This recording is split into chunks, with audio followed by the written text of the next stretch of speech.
Good morning, gamers. Today we're going to talk about Heroes Charge. We're going to talk a little bit about Arena, how to be aggressive to getting higher ranks, and we're also at the very end of the video going to do a guild raid boss fight.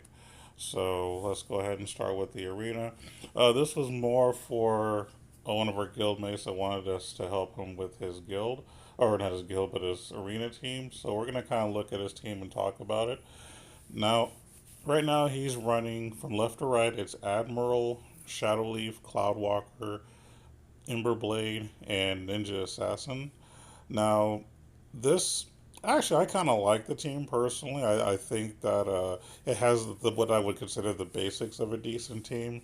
You have a frontline tank who's Admiral, very tanky, very good, especially with Legendary. And then you have a frontline beater like Emberblade, uh, who pretty much just deals lots of damage, and if he stays alive long enough, he can deal even more damage. You have in the middle, as far as middle line fighters, you have Cloudwalker, who for the longest time was really, really good. He was good at basically disrupting your own enemy's lines, so instead of them focusing on you, they're killing his clones. You have Ninja Assassin, who basically tears up your enemy's backline, and then you have Shadowleaf. And I understand why he's trying to use Shadowleaf because she gets an increase in HP due to Admiral's legendary skill. She also has the ability to slow and silence enemies. So that's one of those ideas that's definitely good on paper. However, as much as I do like this team, nowadays I don't think a team like this will get you too far. Ninja Assassin's still good. I say you should still run him maybe with just different people. So Ninja Assassin's perfectly fine. Emberblade, the issue with Emberblade is one, he because of his opening move, your enemy is going to have more energy faster, which means they're going to be doing their ultimates faster. Emberblade is good in specific type of teams, so you really can't stick Emberblade in just any team. Um, Cloudwalker, I think, is good. He's a little outdated, unfortunately. A lot of the newer teams these days don't care about Cloudwalker anymore. It's rather unfortunate because my Cloudwalker is also like up there and almost maxed, but and I try to use him. It's just in arena he doesn't seem to do very well. I mainly use Cloudwalker for guild raids these days. So you could try using Cloudwalker still because, like I said, he's still good, but I don't know if he's good enough these days with the way these teams are. Shadowleaf, I understand why you used him. He's or she's has synergy with Admiral, but there are so many better backline heroes these days that she's not going to really do it for you. If you want a good backline hero, I would suggest either Lightbringer. He's pretty good for dealing with people who have Ninja Assassin and Arcane Sapper. Sorceress, if you have her, she's a hot time hero, so you may not have her. But if you do have her, she's fantastic to use. Queen of Curse, really really good backline hero as well. And then one of the and Manipulator, she's really good too. She's probably going to be one of your top picks because she has the ability to pretty much when she ultimates, if anytime someone does an active skill, basically they just get stunned. And if your opponent happens to be ready to do an ultimate and they cast their ultimate, it basically just negates it and they get stunned. So she's actually probably one of the best picks out there. Also, Puppet Master. He's one of the newest backline heroes that people are really using hardcore. He tears up backline heroes, which is very important because a lot of people are running, um, Turtle Fighter, Dwarf Warrior, stuff like that. So sometimes it can be kind of difficult to get to the middle and back line without a Ninja Assassin. Well, Puppet Master is your answer to that because anytime that I'm in an arena and I'm looking for someone to fight, I try not to go against Puppet Master because I'm the kind of person who likes to run two heroes in my back line and he can just kill them both like it's nothing. On top of that, whenever he is about to take critical damage to die, he actually has the ability to kind of stay alive for a little bit longer. So he's also tough. So if you have him leveled high enough, he's definitely another one to consider to replace Shadowleaf. Like I said, Ninja Assassin Keep, Admiral. Admiral is a decent tank, but I think you would need to run Commander if you're going to run Admiral, because Commander makes Admiral much more tankier, and this is who that is, Commander right there.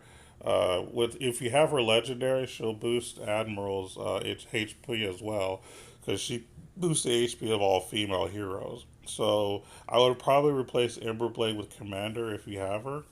As far as Cloudwalker is concerned, if if you're okay with taking out Cloudwalker, um, another option could be Hidden Needle.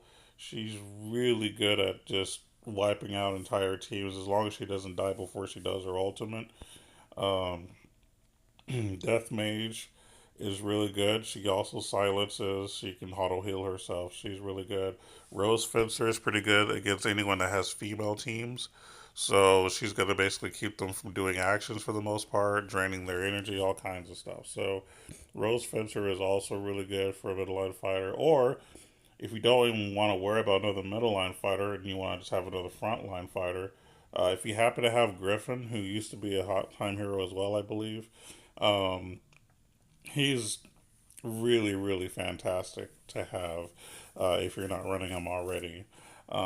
So, and if you also don't have a commander at legendary, you could run Griffin instead.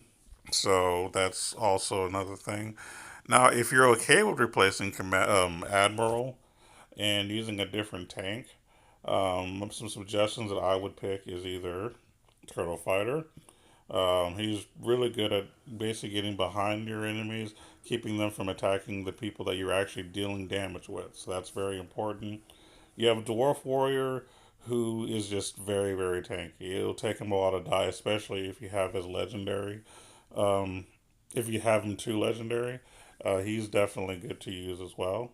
Um, Death Mage is pretty good, or Death Knight, excuse me, is pretty good too. So I mean, you have options if you have them, at red. And I believe I did a fight against your team, so let's see how it went.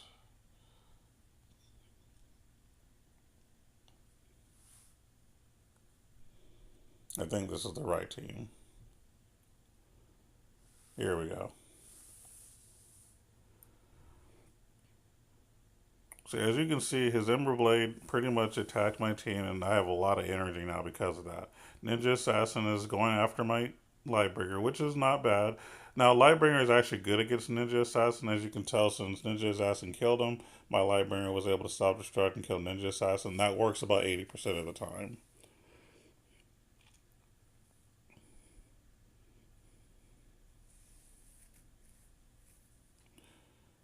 And as you can tell, Turtle Fighter was earlier in your back line, kind of distracting me, or distracting your team. And now, granted, I am a bit higher level than you, so if you would have been the same level as me, this could have been a different game. But there are level 99 teams that can beat me, so I mean, I just think if maybe we just had a few more levels and then maybe switch out some of your members, the team would have been a bit better. Here are some of the stats. Sorceress was pretty much MVP, and she normally is anytime I do an arena fight. Lightbringer was mainly there to take out Ninja Assassin, and everybody else just kind of did their part. Surprisingly, Griffin didn't do much damage, but that's okay. Let's see what else we did. You did post another team, I believe, so let's take a look at it. We're already there. Whoops. All right, so here's another team that you used.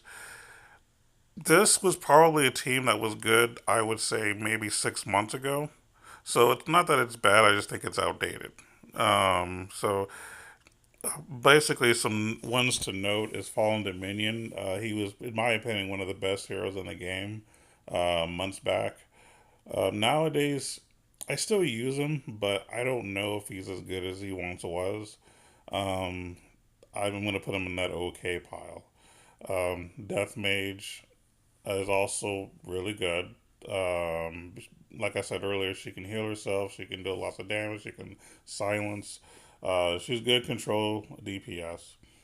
Frost Mage is someone I'm not really familiar with. I honestly never use her for any reason, but I know that she does have the ability. She's a good support character, from what I've been told. She can put up a shield um, to help out, your allies for a while, and her ultimate does deal some damage. And then you have Commando, not Commander, but Commando, I believe, and then she basically has the ability to give everybody a boost of speed in the opener.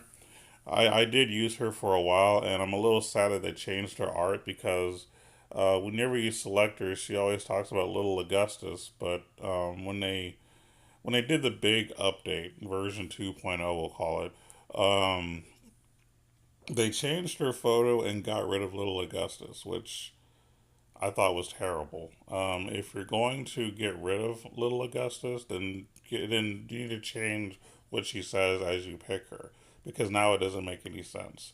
But that's just me complaining it to the company. But yeah, Commando used to be decent, but nowadays I think she's just outdated. That's really it. She's not bad, just outdated.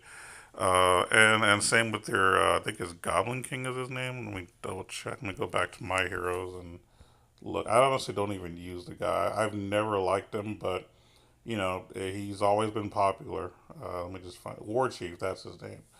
Um, I've just never liked him personally. I just don't think he's a good tank. Whenever he dies, he basically gets resurrected, and your team has moved up, so now he's alive and attacking your middle line. So the idea of him is good on paper, but in reality, I just don't think he's good at all.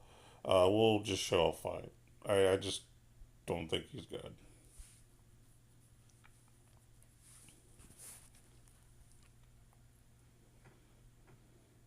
Now, I did use a different team this time. I did an all female lineup just to show off commander, um, just bumping up all the ladies. And this is just your basic fight. There's no real like strategy to this. This is just a straight up 5-on-5 fight. No one's interrupting the back line or anything. It's just everybody doing damage to each other. See, there's an auto revive, and then he just pretty much dies right afterwards. Um, War Chief is just not good anymore. That's all I could really say about that. Looking at the stats, um, this time my hidden needle did the most damage, but that's because I'm not running. I didn't run sorceress this time. I wanted to use different heroes, um, and of course, yes, I'm higher level and all that, so you should expect me to win sometimes. Sometimes, not all the time, but it appears, as far as damage is concerned, it looks like Frost Mage actually did the most damage on his side. I'm a little surprised. I was assuming it was going to either be Death Mage or Fallen Dominion, but yeah, maybe you should try, sticking with Frost Mage for a while. Maybe stick her in your list. Maybe replace something that other team that we talked about. I still say Death Mage is really good too. You can continue with Fallen Dominion because at your level, I think he's still going to be pretty good. I just don't think Commander is any good anymore, and I don't think, yeah, Mr. Chief's any good either. Just a no. Now, my officer, Hawkswag, he also put some teams up talking about how he used to do an arena. We're going to talk about his old team. This is what he says he used to use. So that's Admiral, Imperial Executioner, Ninja Assassin, Commander, and Manipulator. I actually do like this team. This is a team that is definitely up to date. Commander and Admiral are a very good tag team. Admiral pumps up HP of herself and all of the original heroes, and then Commander pumps up the HP of all females. So Admiral is going to be very tanky. Commander is just good in general. She boosts, I think, the offense of your entire team, depending on the number of heroes your opponent has. She can disrupt their entire line by charging every time she takes 10 hits. Her ultimate usually does a lot of damage. She's really good against taking out certain tanks like Dwarf Warrior and, excuse me, Turtle Fighter, things like that. So yeah, Commander's really good. We've already talked about Ninja Assassin. He's just going to turn out the backline. I haven't talked about Imperial Executioner. Basically, why he's good is the fact that when you have him in Legendary, whenever he transforms someone into like an animal, it actually lowers their energy, which is really important. So he's just very disruptive. He's just really, really good. And then, of course, he has Manipulator to the very right, who basically is just good at shutting down your enemy's ultimates or just regular abilities. When she goes off. She also has another ability that basically each team has to start attacking whoever has the most hit points at the time, and they get an armor bonus. She used to be her and Turtle Fighter used to be a very popular combination. I'm not sure. I guess it's just an outdated combo now. I'm surprised I don't see no one using it anymore. It's still pretty good, but her and Turtle Fighter used to be a really good combo. But anyway, I honestly I have nothing bad to say about this team. I actually like the team. It might be slightly outdated, but it's a good team. But let's just see my fight against him.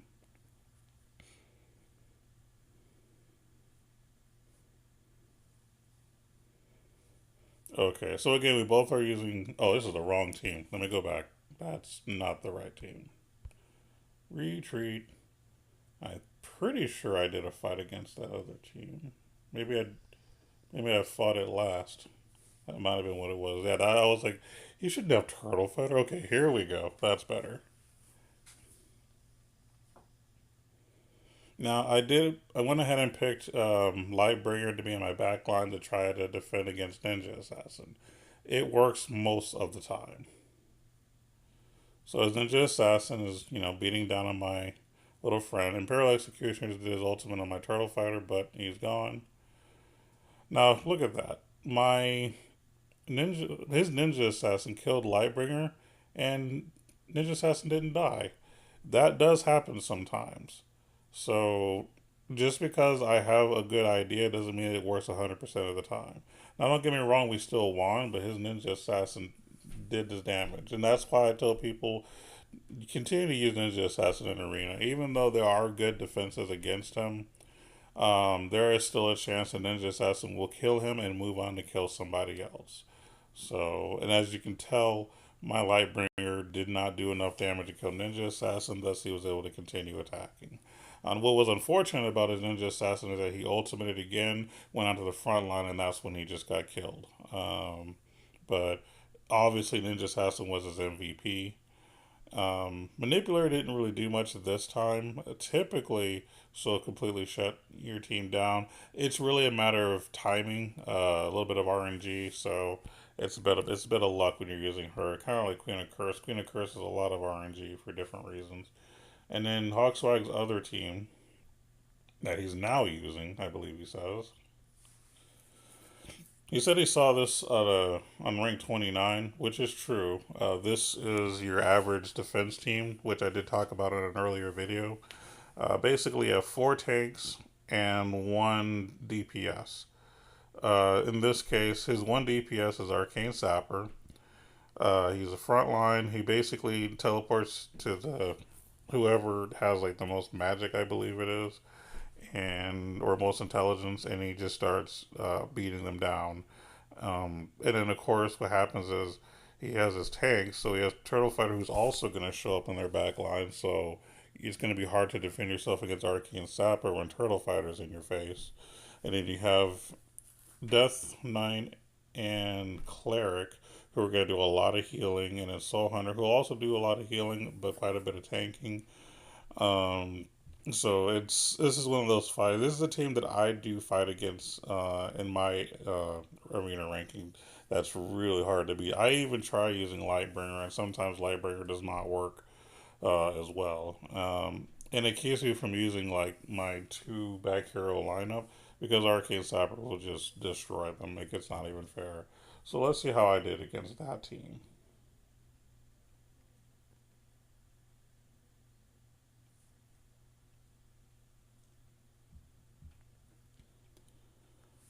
Alright, so we have opposing turtle fighters, so he has the right idea. See, his people are focused on my turtle fighter, my people are focused on his turtle fighter, except for his arcade sapper is also beating down my lightbringer. So I didn't use two backline heroes knowing that he was going to use arcane sapper. I didn't want to just auto lose. You know, I wanted it to actually be a real fight. Thankfully, Griffin froze him, and then Lightbringer, since he took so much damage, he was able to ultimate really fast, which pretty much did damage to everyone. And boom, his Soul Hunter just finished off my Lightbringer. But then enough damage was done to Arcade Sapper where Arcade Sapper died to Lightbringer. That happens. My Hidden Needle's going off against his Turtle Fighter. Boom, Turtle Fighter's gone. Honestly, Hidden Needle is my answer to defense teams. Um, her, Sorceress, and Griffin are pretty much who I actually like to use against these type of teams. It's just that since he had an arcane sapper, I didn't want to use sorceress because I was pretty sure she would have died. And there we go. Hidden needle took out more people, and it looks like it might be a draw. There's only 5 seconds left. However, boom. Thankfully, Commander, who's really good at dealing lots of damage to one person, was able to finish that off. So a good fight all in all, and we were almost evenly matched as far as levels. Clearly, I did a lot more damage. That's only because he's playing a defense team. That's normal. Defense teams are not going to do a lot of damage. So Hidden Needle definitely was MVP in that fight. And that kind of brings up another point. Whenever you're looking for someone to fight in an arena, you got to make sure that you look at who they're using versus what you have, because just because your team has been doing well doesn't mean it's going to be good against everything. Like a lot of those fights, in my arena fights would be different mainly because if I see a Rose Fencer, Commander will usually come out of my list because she'll just be a sitting duck while Rose Fencer just takes advantage of her. So what we're gonna do is I'm gonna actually try fighting somebody. Kind of like what I did the last time I did an arena type video. I'll figure out look for someone to fight, and I think I found someone. He's ranked 309 in Guild Dominance, who's a good guild. They're running Cleric, Soul Hunter, Dwarf Warrior, Turtle Fighter, and that's one of the new ones. I forgot, but he's really good. I'll tell you his name later. We're not going to get into that right now. But what we're going to do right now is just fight him. Normally, I'd like to be prepared as far as knowing their names. It's just that I wasn't expecting to. I never know who I'm going to fight in arena, so some of these heroes I'm not familiar with, especially if they're new. So, looking at what he has, there's no Rose Fencer, so I can use any female hero I want, which works to my advantage big time. He's also not running Ninja Assassin. He's not running Arcane Sapper, so I don't need Lightbringer. So that means that I can be as aggressive as I want. It doesn't necessarily guarantee that I'm going to win, but I can be as aggressive as I want without worrying about him just tearing me up. So the goal here is just to deal enough damage to kill him and not be forced into a draw. So Sorceress, big on DPS. Hidden Needle, big on DPS. Griffin, big on DPS.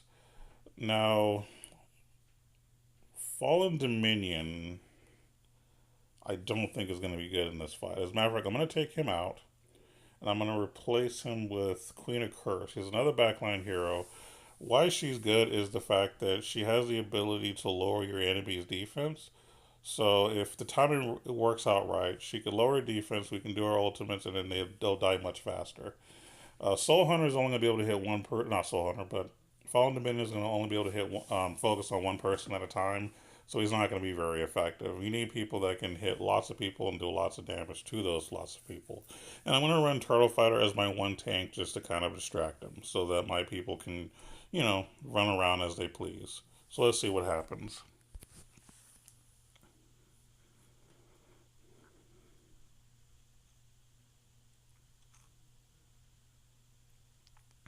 Alright, so the Dwarf Warrior starts out charging the field. The only thing I don't like about Dwarf Warrior is kind of the same. It's kind of something that I don't like about Ember Blade. Dwarf Warrior, when he charges up, basically that means my heroes, your opponent's heroes can do their get energy faster because they're already starting to move since someone on the front line's already around. So him and Emberblade both kind of give energy to your heroes in one way or another.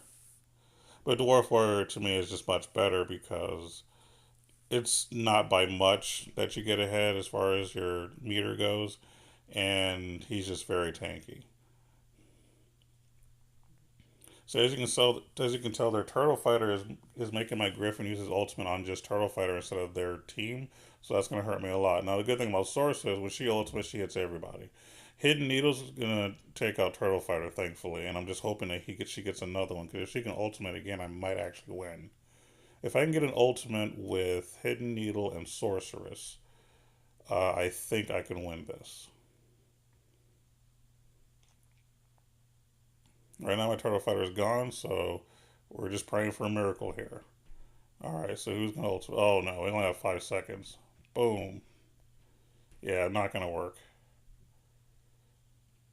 Yeah, unfortunately, we timed out. Looking at the stats, we did a lot of damage, but their Turtle Fighter basically kept me from being able to focus my ultimates on the rest of their heroes. And even though we did a massive amount of damage, it just wasn't good enough. But yeah, I mean, ideally, the team that I'm using, this is what I would normally use against a defense kind of team. Basically, Turtle Fighter to distract them and everybody else to kind of deal more damage. The problem in this matchup was just their opposing Turtle Fighter. Like I said, Turtle Fighter is really, really good. And if you haven't noticed, I've decided to keep longer videos. I hope you're okay with that. Now that we've kind of talked a bit about Arena, let's do a little bit of guild raid. I'm just going to do one fight, if that's okay. What we're going to do is we're going to do a guild raid fight against a boss. Because I did mention one time in the raid video that whenever you're fighting bosses, the type of heroes you should use are different. So you're going to see the difference here. So we're going to fight this guy. He is the boss of Chapter 15. Now, if you look at the rankings, you can definitely see who everyone is using. Like the number one person is using Imperial Executioner. Um, Bless you. Apparently, my cat sneezed. But yeah, Imperial Executioner. There's a I can't think of that one name right next to it. But basically, what that one does, the backline hero that legendary skills, I believe, increases the hit points of all flyers. And he does a lot of poison damage. So poison's good against any kind of raid boss in just about any game, really. And then you have Cloudwalker, Ninja Assassin, and I shall just look them up real quick so you know who they are. Because I mean, I've you seen them, but I can never remember their names. But basically, the backline hero she was using was Poisoned One. She's the one that does the poison and boosts everyone's every flyer that you have. And then the other one that I can't remember the name of is going to be Desert Lycan.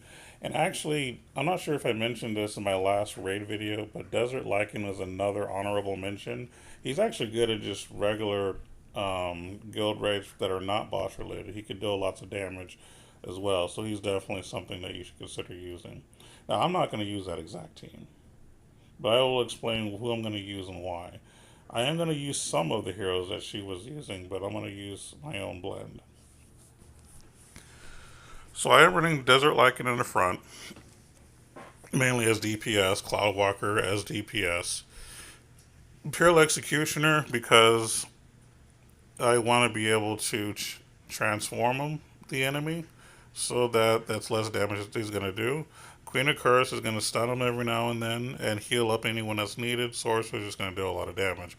Now, against this raid boss, Cloudwalker is a must because in the very opening, he does a tornado that'll almost wipe out your entire team. But if you have Cloudwalker, what will happen is that he'll put a clone out behind them. So instead of hitting your team, it'll hit the clone. So I'll check it out.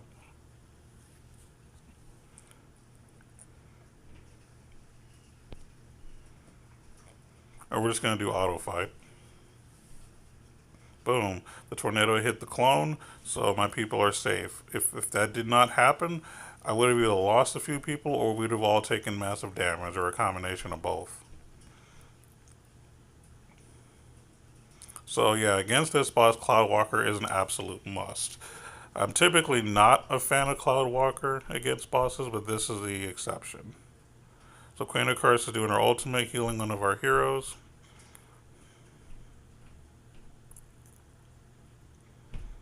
Also, the fact that Sorceress has an ability to push people back with her energy ball, that can be helpful too.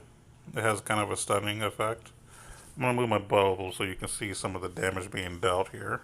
As you can tell, he got changed into an animal, so that's going to be more time for me to deal damage and less time for him to deal damage. Queen of Curse going ultimate.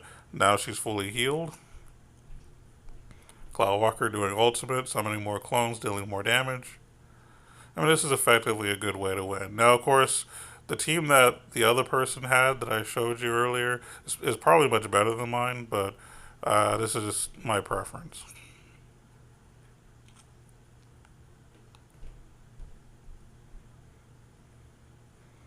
And there you have it. So let's see how much damage we dealt. We dealt 2.9 million, so it's not bad. Um, as you can tell, Desert Lycan dealt almost a million damage by himself. He's really, really good on the damage dealing front. I've also heard that he's good in arena too, but I never tried him in arena, so I don't know yet.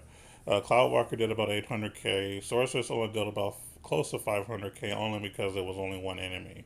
But it's still a lot of damage for just her hitting one hero.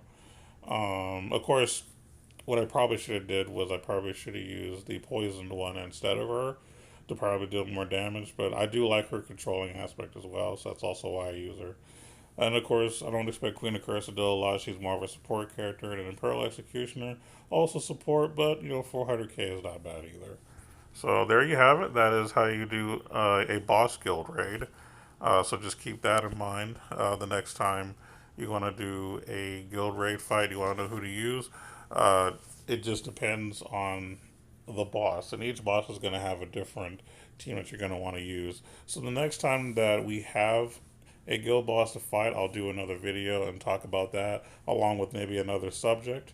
But I'm gonna go ahead and end the video. Sorry that it was so long. I just wanted to kind of fit everything in and wanted to make sure that I was able to be as helpful as I could to all of you. Oh, actually, let me do one more thing for you because there was in that team that I fought that was defensive. There was a hero that I didn't know his name, and from what I've been told, he's actually really good. I think he's a frontline hero, but we're just gonna go through my list of everyone. There he is, Fiend Slayer. He's actually pretty good. I need to enchant his equipment, or I just need to promote him and get him some red equipment. But I'll deal with that later. Um, basically, what he does, we'll go over his abilities real quick. Why not? So, I actually want to move this because I don't want you seeing my finger all day. So his ultimate is, I can get it to show up. So he creates a realm where he deals damage and slows down enemies within whilst he grants himself a shield absorbing incoming damage. So increases 3k damage and absorbs up to 8,000 damage. So basically, he's very tanky and can still be a bruiser. He enters the Berserk mode and deals extra damage for all of his attacks. So damage bonus is increased by 2,000. That's really good. Now, the numbers I'm reading are for him being a level 100. So his numbers are going to be different if you have him at different levels. I believe he's a hot time hero, so you may or may not have him. He blinks to the weakest enemy to deal extra damage and stun the target. 48,000 damage at this level, and the higher his level, the higher the hit rate. So you will get a 100% chance if the target is under whatever level he is.